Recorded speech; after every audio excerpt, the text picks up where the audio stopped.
الحمدللہ رب العالمین والصلاة والسلام علی سید الانبیاء والمرسلین نبینا محمد وعلی آلہ وصحبہ اجمعین اما بعد رب اشرح لی صدری ویسر لی امری واحلل عقدۃ من لسانی یفقہوا قولی۔ محترم ناظرین کرام، احباب گرامی و دیگر سامعین،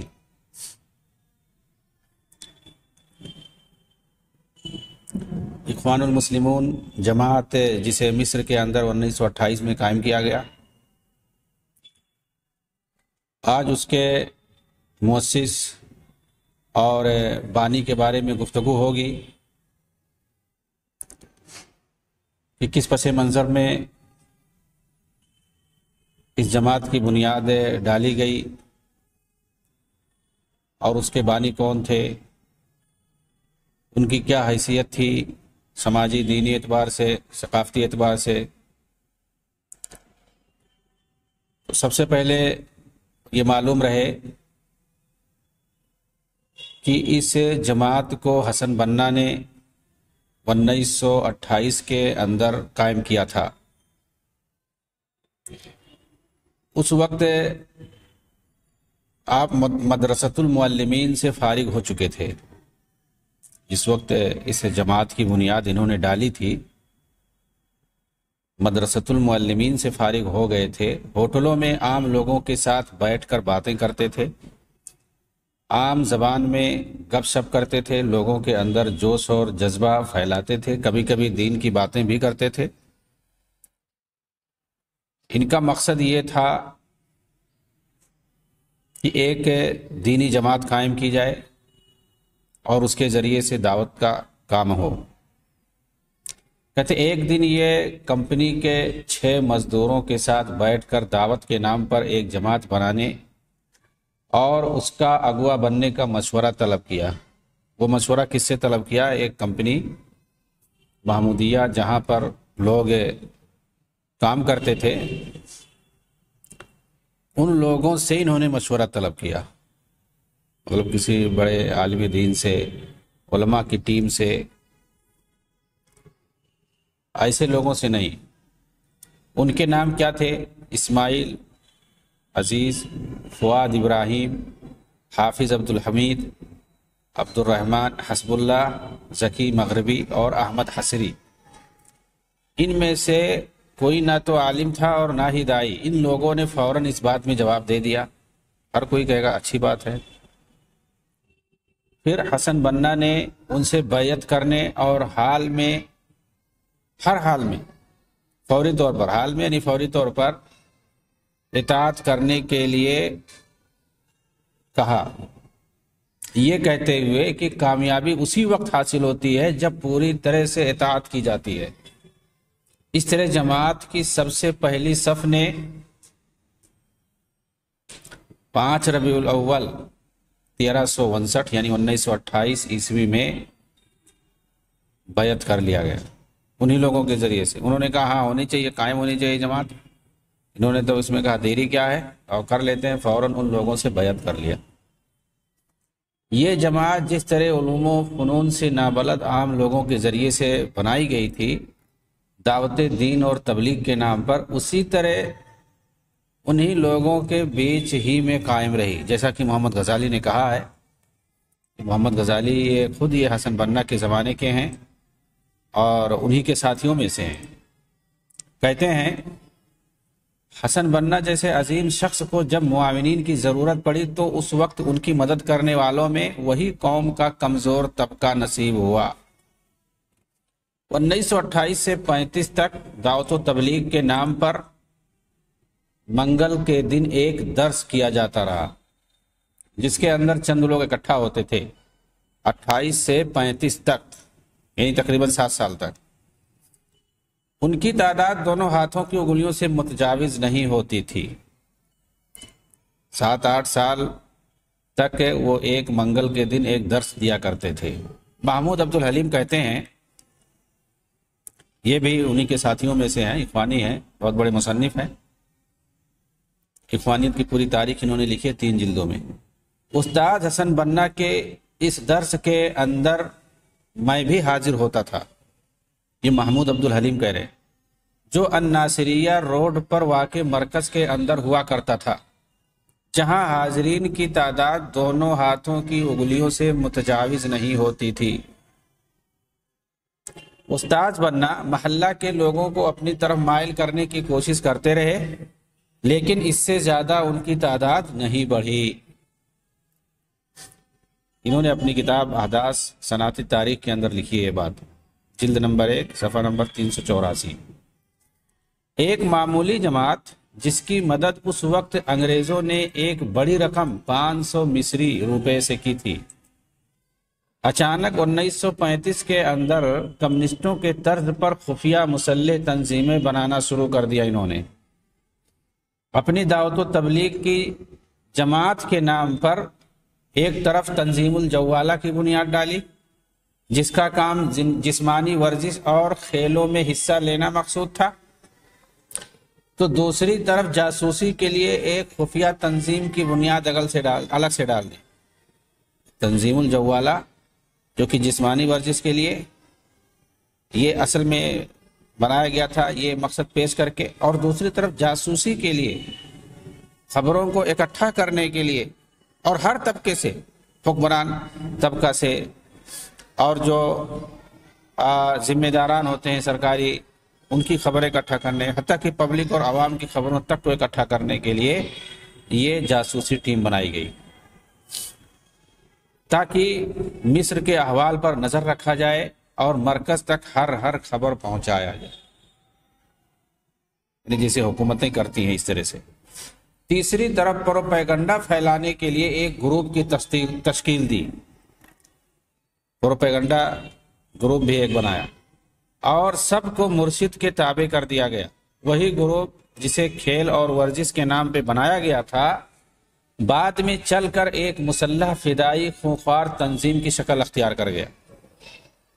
اس طرح مذکورہ تنظیموں کے ذریعے جب یہ جماعت مضبوط ہونے لگی اور مصر کے اندر مقبول عام ہونے لگی، تو مرشد عام تمام تنظیموں اور سیاسی پارٹیوں کو اس کے اندر شامل ہونے کی دعوت دے ڈالی، اور ساتھ ان لوگوں کو قیادت و سیادت کی خوشخبری دے دی جو سب سے آگے بڑھ کر اس جماعت میں شامل ہوں گے، اور پیچھے رہنے والوں کو ذلت و رسوائی کی دھمکی دے ڈالی حسن بننا نے۔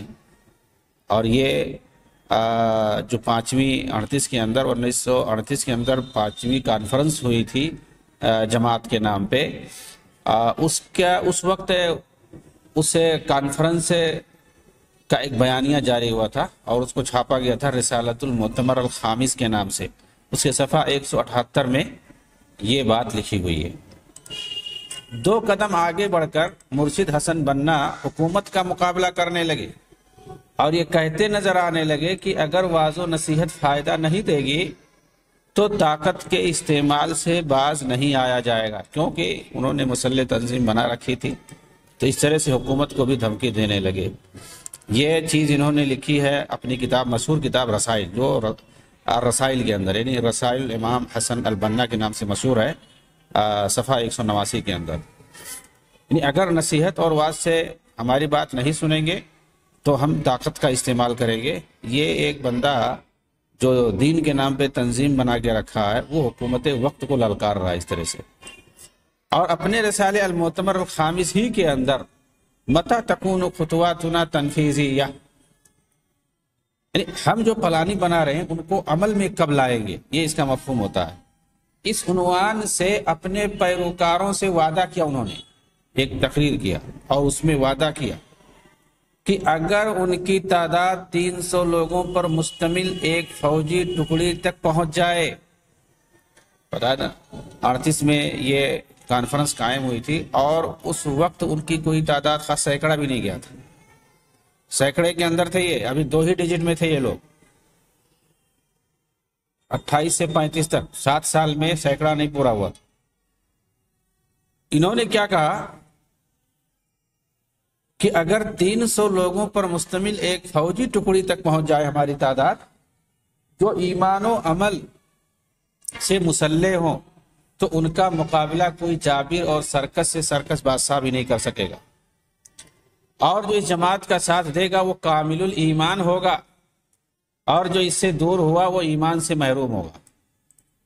ایمان سے محرومی کی بشارت یہ سنانے لگے تھے اسی وقت، مطلب جس کو تکفیر کہتے ہیں، کسی کو کہہ دے رہا ہمارے ساتھ رہو گے تو سمجھو کہ تم مومن ہو، ہمارے ساتھ نہیں رہو گے سمجھ لو کہ ایمان سے خالی ہو، دھو بیٹھے ایمان سے۔ ایمان اگر آدمی محروم ہو جائے تو کیا چیز بچتی ہے ایمان کے انسان کے پاس؟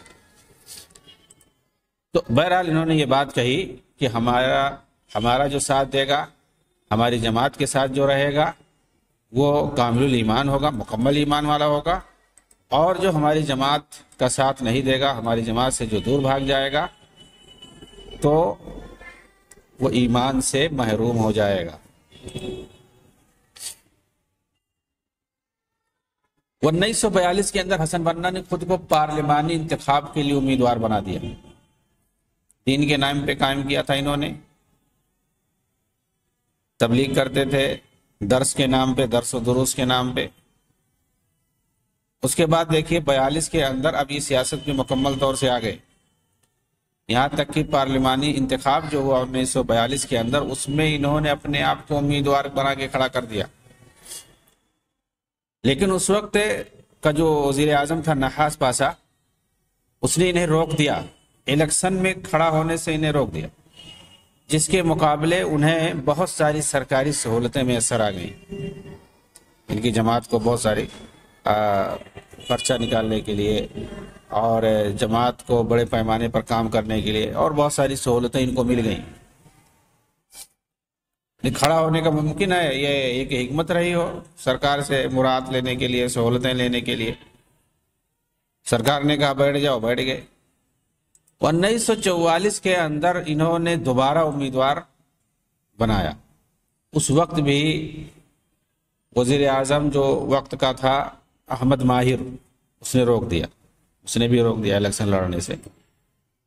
لیکن حسن بنا نہیں مانے اور ہار کا سامنا کرنا پڑا۔ اس وقت اخوانیوں نے احمد ماہر کو مارنے کا بھی پلان بنا لیا، یہ روکا کیوں تھا؟ اور پوری تیاری کے ساتھ ایک دن جب وہ گھر سے آفس کے لیے نکل رہے تھے، محمود عیسوی نامی نوجوان نے انہیں قتل کر دیا، جس کا تعلق جماعت سے تھا۔ محمود عیسوی جس کا تعلق جماعت سے تھا، اخوان المسلمون سے تھا۔ احمد ماہر جو کہ وزیر اعظم تھا وقت کا، وہ گھر سے آفس کے لیے جا رہے تھے، راستے میں اس نے گولی مار دی۔ پہلے سے یہ لوگ مسلح فدائی تنظیم بنا چکے تھے، اس طرح سے نوجوانوں کو سٹ انہوں نے کر رکھا تھا، جس سے ان کو نقصان ہوتا تھا اس کو راستے سے ہٹا دیتے تھے۔ 1945 کے اندر اخوانیوں نے مصر کے اندر ایک بہت بڑا مظاہرہ کیا، 45 کے اندر، جس کا مقصد محمود عبد الحلیم کے مطابق حکومت کو ہلانا اور جماعت کی قوت کا اظہار تھا۔ یعنی مظاہرہ کیا تھا اپنی طاقت کو بتلانے کے لیے، ہم کتنے طاقتور ہیں، اور تاکہ حکومت ہمیں دیکھ کر کے ڈر جائے، خوف میں رہے۔ اس مقصد سے انہوں نے مظاہرہ کیا تھا۔ 1946 کے اندر اخوانیوں نے قاہرہ کے اندر جگہ جگہ بم دھماکہ کیا۔ اب اس کا مقصد کیا تھا؟ جگہ جگہ بم دھماکہ کرنا۔ اس کا مقصد بھی حکومت کو للکارنا تھا، ورنہ اس میں بھی مطلب کوئی آدمی نہیں مرا تھا، نقصان ہوا تھا، پراپرٹی نقصان، لیکن انسان یعنی جان کا ضیاع نہیں ہوا تھا۔ کہتے ہیں کہ مقصد لوگوں کو مارنا نہیں تھا، حکومت کو ڈرانا تھا، دھماکہ کر کے حکومت کو ڈرا رہے ہیں یہ لوگ۔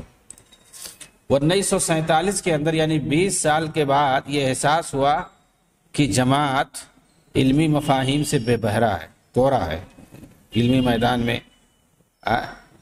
چنانچہ اس خلا کو پورا کرنے کے لیے کچھ اخبارات اور میگزین نکالنے کا فیصلہ لیا گیا، تاکہ اس کے ذریعے علمی کمزوری کا کچھ علاج ممکن ہو سکے، جیسا کہ شیخ قرضاوی نے اس جانب اشارہ کیا ہے اپنی کتاب کے اندر۔ ان کی کتاب کا نام ہے ابن القریہ، جلد نمبر 1 صفحہ نمبر 298 میں۔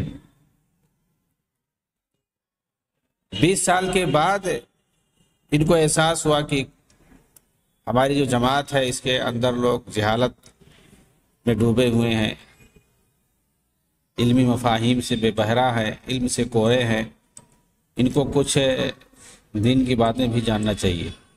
تو اس کے لیے انہوں نے اخبارات اور میگزین نکالنے کا فیصلہ کیا، اور تمام جماعت کے جتنے ارکان ہوتے تھے سب پر یہ ضروری ہو گیا کہ اس میگزین کو، اس اخبار کو خریدیں باقاعدہ، اور جو کچھ اس میں لکھا جاتا ہے اس کو پڑھیں سمجھیں۔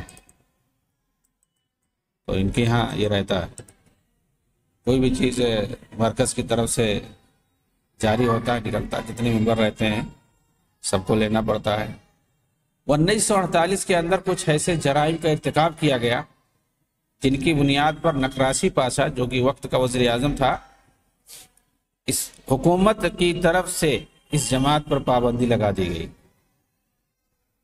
نقراسی پاشا کی حکومت کی طرف سے، وقت کا وزیر اعظم تھا، اور پورے مصر میں اس کے مراکز اور پراپرٹی کو ضبط کر لیا گیا۔ یہ آج پابندی لگائی گئی ہے، یہ کوئی نئی پابندی ان پر نہیں ہے، پابندی کئی بار لگی ہے، اس کے بعد معاف کر دیا گیا، پھر پابندی لگی، پھر معاف کر دیا گیا، پھر پابندی لگی، اس طرح کا معاملہ نہیں ہے۔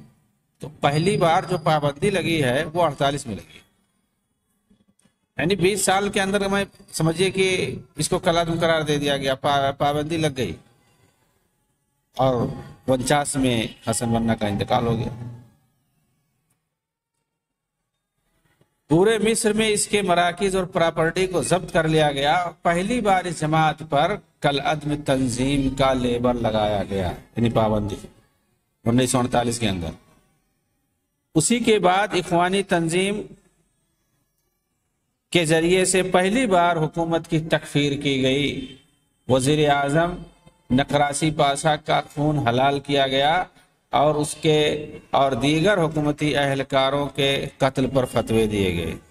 تو یہ تکفیر کی جو جڑ ہے یہ آج کی نہیں ہے۔ کچھ لوگ سید قطب کو بولتے ہیں کہ ان کے بعد ان کے ذریعے سے تکفیر سامنے آیا ہے، اور ان کی کتابوں میں ان کے اصولوں کو اپنانے کے بعد اخوانیوں میں تکفیر والے جراثیم آئے ہیں۔ تو ایسا نہیں ہے، یہ تکفیر والی بات تو حسن بنہ کے زمانے ہی میں پائی جاتی تھی، انہی کے زمانے میں حکومت کی تکفیر کی گئی، طاغوت کہا گیا نقراسی پاشا کو، حتیٰ کہ اس کا خون حلال کیا گیا، حکومتی اہلکاروں پر قتل کے فتوے دیے گئے۔ یہ تو ابھی حسن بنہ کا زمانہ تھا، یہ 1948 کی بات ہے۔ تو تکفیر اس وقت بھی پائی جاتی تھی، اور اس سے پہلے ان کی بات گزری حسن بنہ کی کہ ہمارے ساتھ جو ہے، ہماری جماعت کے ساتھ جو مل کر کے ہے وہ کامل الایمان ہے، جو ہماری جماعت سے دور ہو گیا تو اس کا وہ اپنے ایمان کی خیر منائے، اس طرح کچھ انہوں نے بات کہی ہے۔ تو یہ بھی ایک طرح سے تکفیر ہے کہ ان کی جماعت میں جو نہیں ہے اور ان کی بات جو نہیں مانتا ہے، اس کا مطلب ہے وہ کافر ہے۔ تو انہی کے زمانے میں نقراسی پاشا پر کفر کا فتویٰ لگایا گیا، اس کی حکومت پر کفر کا فتویٰ لگایا گیا۔ اسی دوران حسن بنہ کی حکومت سے، حسن بنہ کی طرف سے حکومت سے گزارش کی گئی کہ انہیں واپس یا تو دعوت کا کام کرنے دیا جائے اور سیاسی عمل سے تعلق ان کا ختم کر لیا جائے۔ کس کے حق میں؟ الحزب الوطنی کے حق میں۔ یہ اسی وقت کی بات ہے، الحزب الوطنی جس کے بارے میں بتایا گیا تھا اس سے پہلے، مصطفیٰ کامل جس کے بانی تھے، جو بعد میں بنے تھے اس کے صدر، اور یہ بھی اسی میں شامل ہونا چاہتے تھے، اس کو کامیاب کرا کر کے اس کے اندر یہ شامل ہونا چاہتے تھے۔ یا انہی لوگوں سے دور کہیں جنگل یا پہاڑ میں جانے دیا جائے، کہہ رہے کہ رہے چھوڑ دو، ان کو چھوڑ دیا جائے، یہ کہیں جنگلوں میں چلے جائے، اللہ اللہ کرے، لیکن ان کی کسی بات کو نہیں سنی گئی۔ یہ وہ وقت تھا جب جماعت کے سارے لوگ بکھر چکے تھے، بکھراؤ کا زمانہ ہے اخوانیوں کے، 48 49 50 یہ سب بکھراؤ کا زمانہ ہے، ڈائسپورا کا دور ہے یہ، اس یہودی 2000 سال تک بکھرے تھے پوری دنیا میں، تو ان کا بھی 20 سال کے بعد بکھرے تھے۔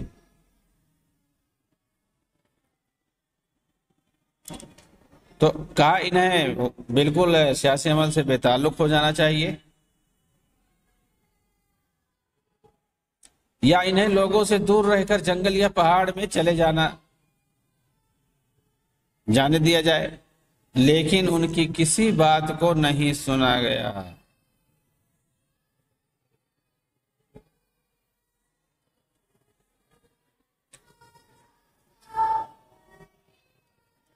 ان کی کوئی بات نہیں سنی گئی۔ یہ وہ وقت تھا جب جماعت کے سارے لوگ بکھر گئے تھے، حتیٰ کہ اپنے مرشد کو بھی لوگ چھوڑ چکے تھے۔ یعنی حسن بننا کے قریب بھی کوئی نہیں آتا تھا۔ یہ وہ دور تھا 1948 اور 49 کا دور۔ ایک وقت چنانچہ ایسا بھی آیا جب حسن بننا تنہائی کے عالم میں مار دیے گئے اور اس کا پتہ آج تک نہیں چلا۔ حسن بننا کے لڑکے تھے سیف الاسلام البنا، 1934 میں ان کی پیدائش ہوئی تھی۔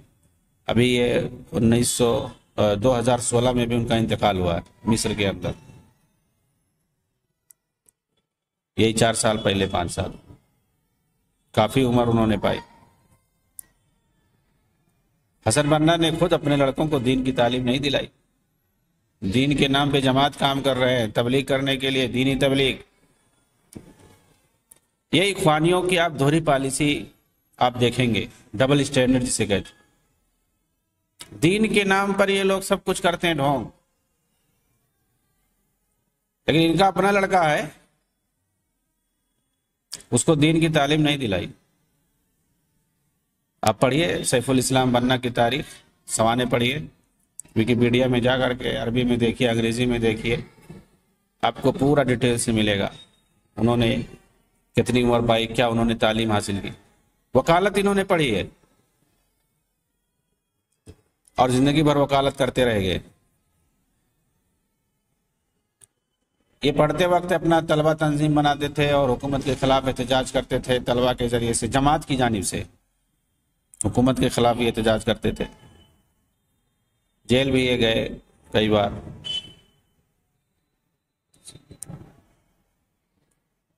لیکن اب ان کی بھائی حسن بننا کو یہ لوگ کیا کہتے ہیں، امام، شہید اور نہ جانے کیا کیا، بہت بڑا عالم، ایسا ویسا، تو اپنے گھر میں تبلیغ کہاں چلی گئی؟ بھائی لڑکا تو خود تو نہیں ایسا ہے کہ وہ زبردستی پڑھے گا،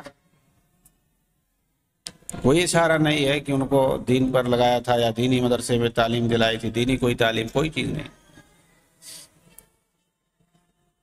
وکالت پڑھ کر کے زندگی بھر انہوں نے وکالت کی۔ 2016 میں ان کی وفات ہوئی ہے۔ ابھی دکھائیے کوئی ان کا دینی کارنامہ۔ ہاں جماعتی کارنامہ آپ کو مل جائے گا، لیکن آپ دیکھیں گے اس بندے نے ایک کام ایسا کیا جس کی وجہ سے اخوانی اس کو صحیح مانتے بھی نہیں ہیں۔ اس نے کیا کہہ دیا؟ کیونکہ 1949 میں حسن بننا کو مار دیا گیا تھا اور پتہ نہیں کس نے مارا۔ اخوانی اس وقت جو شاہی حکومت تھی شاہ فاروق کی، تو حکومت پر الزام لگاتے تھے کہ حکومت نے مروایا، پابندی چونکہ لگائی تھی حکومت نے، تو حکومت ہی پر اخوانی الزام لگاتے آ رہے تھے کہ حکومت نے مروایا ان کو۔ اس نے سیف الاسلام نے یہ بات کہی کہ میں لکھ کر کے رکھا ہوں، کس نے مارا ہے وہ میں جانتا ہوں۔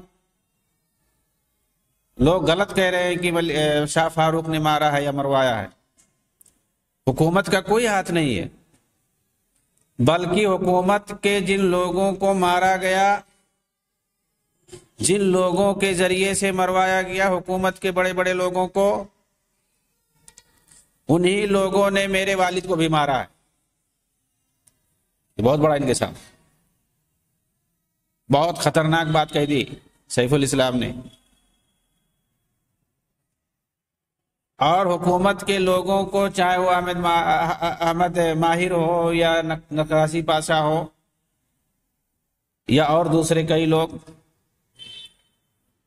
جن کو مارنے کی کوشش کی گئی، ظاہر سی بات ہے ان سب کا الزام اخوان مسلمون پہ آتا۔ تو اس نے یہ بات کہہ دی کہ میں نے لکھ کر کے رکھا ہے اور میں ایک کتاب لکھ کر کے اس کے اندر پورا انکشاف کروں گا۔ ایک بیان دے دیا، پورا ہلچل مچ گیا مصر کے اندر، اخوانی پاگل ہو گئے، یہ کیا بک رہا ہے کہ جس نے حکومتی اہلکاروں کو جن لوگوں نے مارا ہے یا انہیں جن لوگوں نے مروایا ہے، انہی لوگوں کا ہاتھ ہے میرے باپ کو بھی شہید کرنے میں۔ یہ بات کہہ دی، سب پاگل ہو گئے، خاص طور سے اخوانی بوکھلا گئے کہ کہیں یہ نام ہی نہ لے لے۔ لیکن اس بندے کا انتقال ہو گیا 2016 میں، اور جو کتاب لکھ کر کے انکشاف کرنے کی بات کہی تھی وہ کتاب بھی نہیں آئی سامنے، آئی نہیں سامنے۔ ممکن ہے لکھا ہو لیکن آئی نہیں سامنے، اور نہ وہ بات آئی کہ کس نے مارا، مطلب اس کی طرف سے کوئی بات نہیں آئی۔ کمال ہلباوی جو مرسی حکومت میں بڑے پوسٹ پہ تھا، اس نے تو کہا کہ بھائی ان کی بات کی کوئی اہمیت نہیں ہے، جماعت میں کوئی اثر نہیں رہا ان کا، اور یہ ایسے بکتے رہتے ہیں، یہ بیمار رہتے ہیں، ان کی بات کی کوئی حقیقت نہیں، کوئی ویلو نہیں ہے۔ اس طرح سے ڈال دیا ان لوگوں نے، توجہ ہٹانے کے لیے سیف الاسلام البنا کی جو باتیں تھیں اس سے توجہ ہٹانے کے لیے اس طرح سے بیانات اخوانی جماعت کی طرف سے دی گئی۔ تو یہ حسن بنا کی اولاد کا مسئلہ ہے۔ حسن بنا کے بھائی عبد الرحمن البنا کیا تھے؟ وہ شیعہ ہو گئے۔ ان پر تبلیغ کیوں نہیں کرتے تھے؟ ان پر دعوت تبلیغ نہیں کیا کبھی انہوں نے کہ کیسے شیعہ ہو گئے؟ ان کے بہنوئی عبدالحکیم عابدین اخلاقی جرائم میں ملوث تھے، اور پھر بھی ان کو جماعت میں شامل کیے ہوئے تھے۔ ان کے لنگوٹیا یار ہمیشہ ساتھ میں رہنے والے احمد سکری، انہوں نے باقاعدہ مہم چلائی عبدالحکیم عابدین کو نکالنے کے لیے جماعت سے۔ یہ نہیں برداشت کیا جائے گا، اخلاقی جرائم میں مبتلا ہے۔ لیکن حسن بنا نے کیا کیا؟ عبدالحکیم کو باقی رکھا اور احمد سکری ہی کو جماعت سے نکال دیا۔ اس کے بعد ہوا کیا؟ وہ اخبارات میں، میگزین میں ایک دوسرے کے خلاف لکھنا، قسط وار انہوں نے، احمد سکری نے اخوان المسلمون کے خلاف لکھنا شروع کر دیا، حسن بنا کے بارے میں، ان کے خاندان گھر کے بارے میں پورا لکھنا شروع کر دیا، اور یہ کہ ہمیں کیوں نکالا گیا۔ حالانکہ جو یہ تاسیسی ممبر تھے، ان کو کوئی نکال نہیں سکتا تھا، نکالنے کا حق بھی نہیں تھا۔ اور یہ احمد سکری نے کہا، جو کہ حسن بنا سے بڑے تھے عمر میں، کہا کہ ان کو تو مرشد میں نے بنایا ہے، نہیں تو یہ بننے کے لائق نہیں تھے، میں نے بنا دیا۔ اور یہ آج ہمیں یہ جماعت سے کہہ رہے ہیں کہ نکل جاؤ، نصیحت کر رہے نکلنے کی، نکلنے ڈائریکٹ تو نکال سکتے نہیں ہیں، فاؤنڈر ممبر تھے، ڈائریکٹ نکال نہیں سکتے، نہ نوٹس دے سکتے ہیں، نصیحت کر رہے ہیں ایسے آدمی کو تو چھوڑ دینا چاہیے جماعت۔ نکل گیا میں۔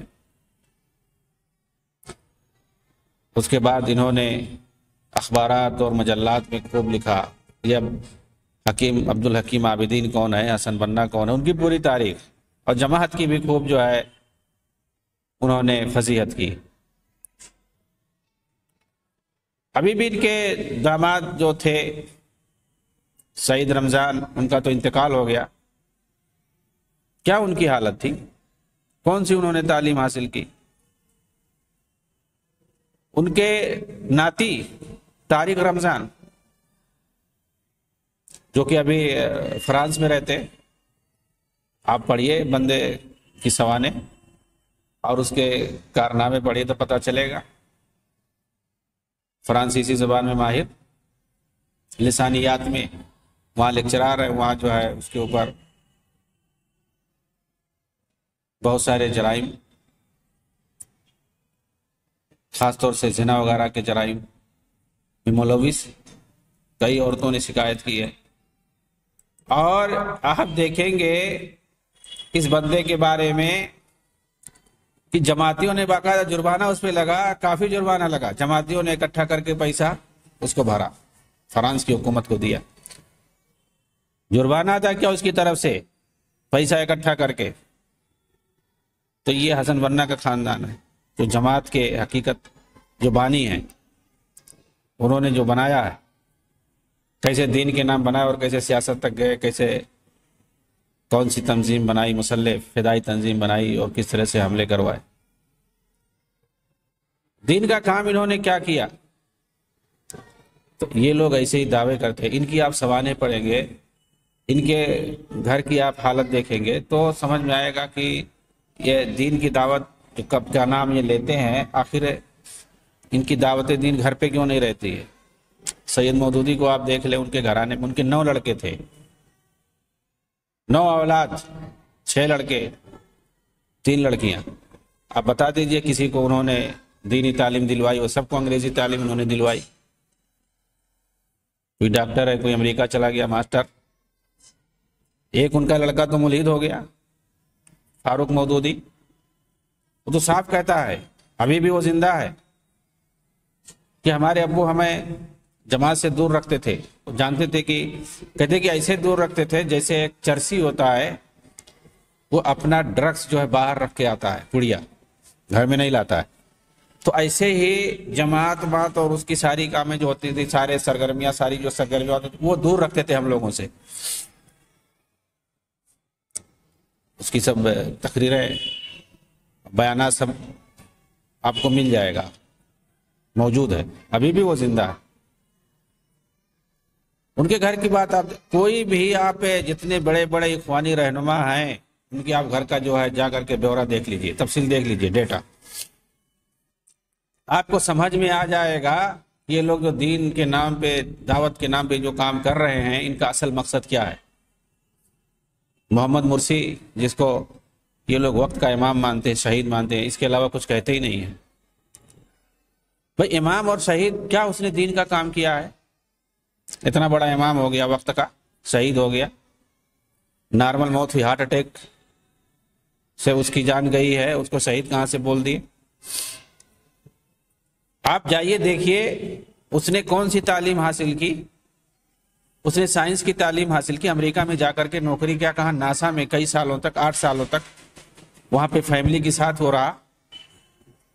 اس کے کئی بچے، وہاں کی نیشنلٹی ان لوگوں کو مل گئی امریکہ کی، اور ان کا کوئی بچہ بھی دین کا تعلیم نہیں حاصل کیا ہے، ایک بھی بچہ دینی تعلیم نہیں حاصل کیا۔ محمد مرسی